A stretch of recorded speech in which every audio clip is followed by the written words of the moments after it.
Well, I'm so happy to finally have y'all here, 7A state champs of soccer. A lot of people obviously know y'all as the state champs, but a lot of people don't know that Nate Joyner actually said way before y'all season on media day that y'all were going to go undefeated and win state. What type of pressure did this put on the team? I mean, honestly, there's no pressure. No pressure? I mean, that's our team's expectations every year. Yeah, so. exactly. I love that. Yeah.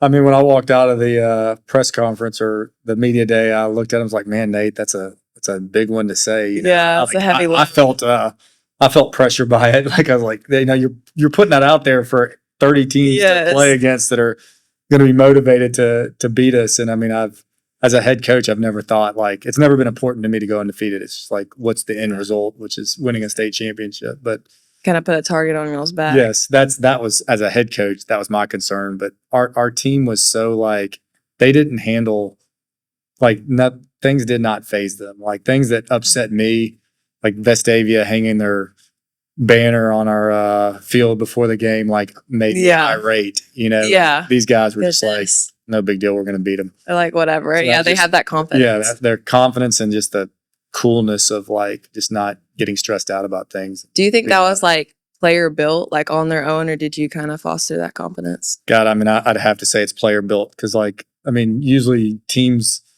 I mean, it would be hard for me to instill that into them if I felt that pressure, you know. So exactly, like, it's just like our guys were they were very good at playing soccer and they were very close. Yeah, y'all had a really good team last year. So it's just like. I think they knew that they were good enough to do things, and it just, I mean, nothing seemed to faze them this whole year. Yeah, lots of things fazed me, and they were just like, "We got it, coach." But yeah, they're like, "Don't worry, coach. Which was we awesome. got your back." Yeah, it goes both ways. And also, Alex, one of your teammates actually told me that you played a very big role in reminding them of this goal. What were a couple moments during the season where you had to remind them, "Hey guys, like our goal is to win state, and we got to get our act together"? A big one was after the Montgomery game. Mm-hmm. You know, even though I couldn't play in the game to help out the team. Yes. You know, after I got guys together next day at lunch and told them, I mean, we got to pick it up. That's awesome. Yeah. Can't be doing that for the rest of the season. Yeah, heck no. I didn't come here to lose. Yeah, I don't lose. No, you don't lose. That's awesome. And then, kind of piggybacking off of that. Injuries played a major role in not only the girls team, but the guys team as well. And it affected not only the individual games, but like your season as a whole. How did you deal with these setbacks and how did the depth of your roster contribute to the overall success of the team? I mean, I think the answer to the question was the depth of the roster. I mean, obviously we lost Alex for 5 games. That hamstring, right? Yeah. So James Allen came in and played great. And then, when his brother broke his ankle, or he had surgery, didn't he? Yeah, he had surgery. Ended up having surgery on his ankle. We just kind of moved somebody into the midfield, and G came in and played up front and played amazing. So I mean, it's just I guess the answer is the depth. I mean, we just had tremendous players on the field and tremendous players on the bench. Yeah, I completely agree with that. All teams are super intimidated to play all at home and like to play all away. They're like, let's not play around. Let's not do that. Do you think like the fans kind of fostered that like intimidation factor? Like they're showing up to the game. Yeah. Whenever they show up, they always bring horns and everything. Yes. They'll be yelling on the sidelines, They are. It really brings energy. They're ready. I think that plays a big part. Mm-hmm. And they're like, it's different from other sports because other sports you're like in the stands or you're watching from afar. But like soccer, you're like right up on that gate, so you're hearing everything they're yelling at you. They're hearing all the cheers, all the boos. So how does that kind of affect you? I mean, it definitely affects you. Like hearing your name called from the sidelines. You're like, oh crap! I hope it's the right name. Oh my god! Hearing the insults is so funny. Oh yeah, but it's like I feel like our guys do a really good job of they're not mean, but they have a great way of saying things to where it's like, I'm gonna get you, but I'm not gonna get myself in trouble doing it. Yeah. I mean, it's the admin kind of they always joke about, like as you said, we're one of the hardest sports to kind of administer because we're close to the field and. Exactly. Our fans are just going at the other team all the time. But I mean, I think it's very obvious our team draws energy from it. When we score, we go celebrate at the fence. Mm-hmm. I mean, the Chelsea crowd is probably the best crowd I've ever seen in high school sports. I mean, the Final Four, you might have bigger crowds because the stadium holds more. But I mean, we were 3-4 3 to 4 lines deep on the fence. People were on the hill. I mean, it's just an absolutely amazing energy. I mean, you couldn't hear pretty much anything during the game. Like, it was so loud. Like, me communicating to the team was hard to do, which is, it's a great environment when your crowd's that into the game. Yeah, that's awesome. I remember my cousin was in town that day and we both went to go watch the game and he was just like, holy crap. Yeah. Like, y'all have so many people here. Is it like this every single time? And just like the fan support is insane. And Yeah, I mean, awesome. and it really is. Like, we do have good support for all our games. I mean, it's not just a play. And I mean, obviously Chelsea brought a ton of fans. Yeah. And I mean, I think they tried to emulate our group in terms of noise and things like that. But I mean, it is an intimidating place to play, but like a lot of coaches will say like they want to play us at our place just because it's such a fun place to play. Because it's like it's actually, you go to, I don't know, pick a school. You go to some school and the fans are all up in the stands or they're not there. It's just such a fun environment. Just kind of quiet. Yeah. It makes it very like, it forces you to be in the moment. Yeah. Yeah, which is awesome. And then obviously this intimidating factor like followed y'all all the way to the semifinals where y'all battled hard. And then y'all came through with a 3-0 win in the finals. What was that atmosphere like? I mean, coming out of the semifinals, that was a big game. Yeah. And I mean, after we won that one, I mean, I knew it was in the bag. You know it's in the bag? I knew we were going to clutch up for the finals. Yeah. Oh, okay, I mean, okay. Coming from our freshman year, yeah, we lost in the finals. I knew I wasn't going to let it happen. You want revenge. Yeah. Exactly. I had to come back and get it, yeah. And part of that starts in the locker room. Y'all were listening to music. Getting ready. Right next to Auburn's team. We opened the door to Auburn's room and they were quiet, so. Oh, yeah. So y'all kind of, like almost celebrating like y'all already won. Yeah, in essence. We were ready. Yeah. What was that like in the locker room? I mean, it's pretty exciting. It's pretty hype. Pretty exciting, pretty hype. Y'all dancing around. Yeah. Y'all have some like zoned in people, some like hype around the room people. I try to get everyone hyped though, Mm-hmm. It's all about fun in the end, so. Exactly. Yeah. Well, that's awesome. At any point in time, did it get like chippy in the game? And like, who was y'all's go-to guy to kind of like calm that down? I'll say Owen's our go-to guy. Mm-hmm. He's kind of the calm guy in the back, supporting the team. And got a little chip. We almost got scored on in the first half. Really? Yeah. How did that happen? I had to track to the midfield for a guy. Yeah. And some guy came in for a run. Ooh, I hate when that happens. Yeah, ball played in behind. And he kind As a center back, that's the worst. I hate Then that. he tripped on his own foot. Yeah.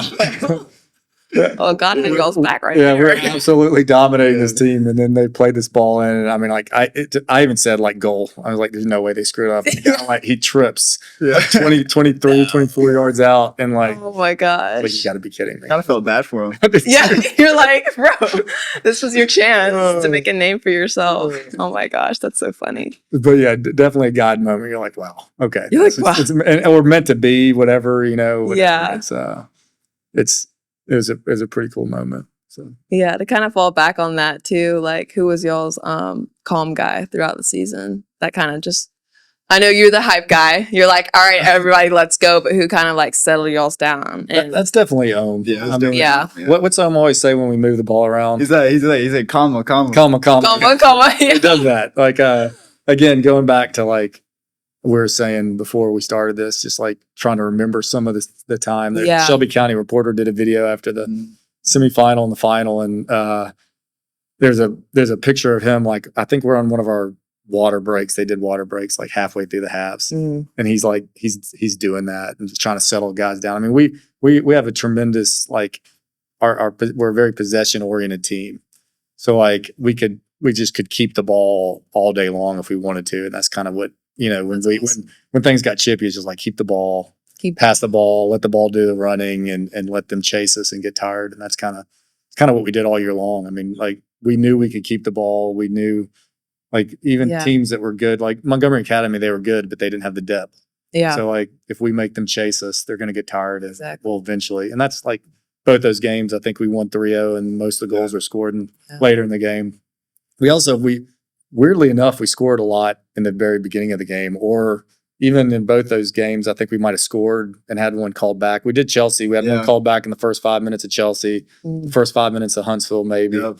So, I mean, even though it wasn't a goal, the opponent knows, like, all right, we started this game and we could score. Exactly. So it just, I think psychologically it helps a lot. Yeah. Being 27-0, 27-0-1, like you said, I mean, I didn't know that. Yeah. I didn't know what Yeah. you're like the Auburn locker room, and we were saying with these guys. I mean, like as a head coach, you know, I walk in the locker room and I just try to see like, if they were too nervous, I would try to get them out of being too nervous. If they were, you know, our guys, there's not a whole lot you have to say when your team's ready to play. You know, I mean, Yeah. it makes coaching easy. Exactly. And, you know, do I need to walk in the locker room and hype? I mean, like, I'll have this, I'll talk, but if they're hyped, I mean, how much hyping do I need to do when they're already hyped up? I mean, that's just Exactly. beating a dead horse. So like, it's an easy group to coach when they're motivated, they're ready. I mean, as he said, like we've been in his 3 years, we've been to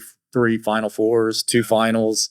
You know, I think the Huntsville game, like he said, was kind of just a relief. Like, all right, Yeah. because we played them in 3 semifinals, and It's crazy. Yeah. It's crazy. overtime one year they beat us 1-0, and we kind of played, you know, sort of dominated the game except for a goal the second year. And last year was like, all right, you know, or last May, I think once we got past that, the guys were just like, you know, we were excited. And I mean, like, for me, it's just reminding them, all right, we're not done. You know, we've got, and it's not like they needed that. I mean, this team is, the seniors that we have this year, you know, I think 7 of them played in the state finals as freshmen. Mm-hmm. Yeah. So, I mean, and like several of them started and had minutes. So they knew what they wanted to do and what they had to do.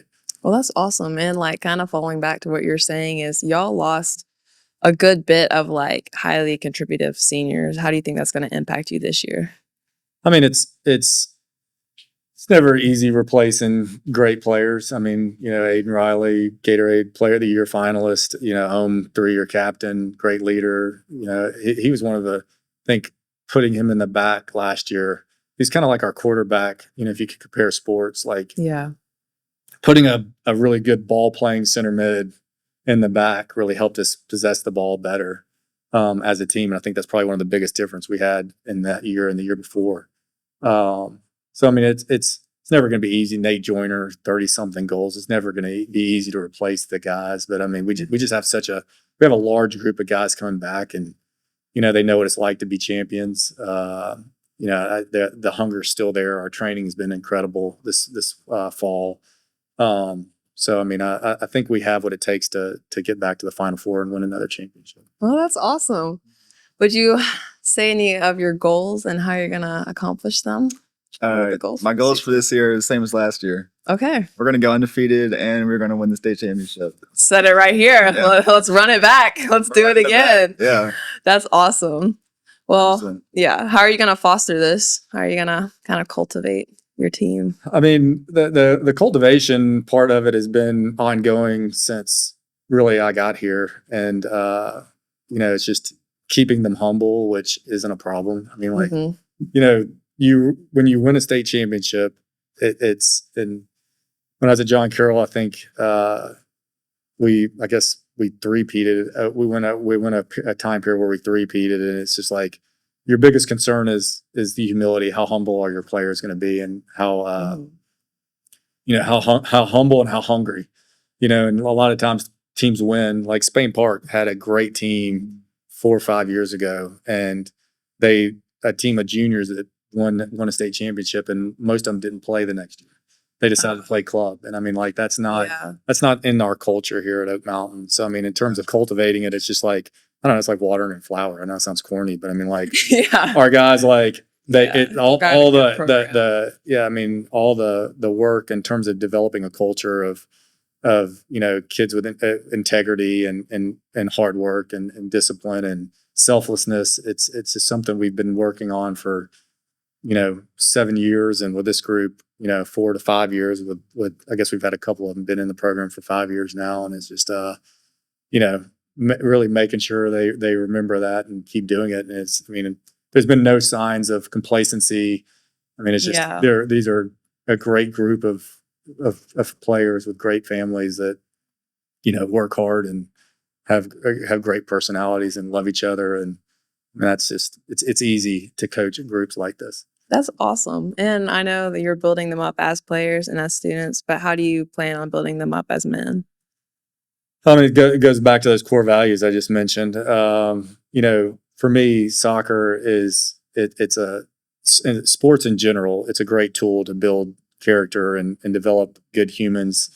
And you know, I feel like if what we do here, the hard work, you know, I mean, I push with the players really hard, and I'm tough on them, and I feel like I praise them when they need to be when they do things well, but I push them hard to get them, you know, to put the work in, and you know that the idea is that like life's hard, and you know, marriage is hard, college is going to be hard, your jobs are going to be hard, you're going to have tough bosses, you're going to have tough moments in your marriages, tough moments with your kids, and I hope the lessons they learn from this program and being an athlete will help them be, you know, better students if they go on to college or in the workforce, better fathers, better husbands.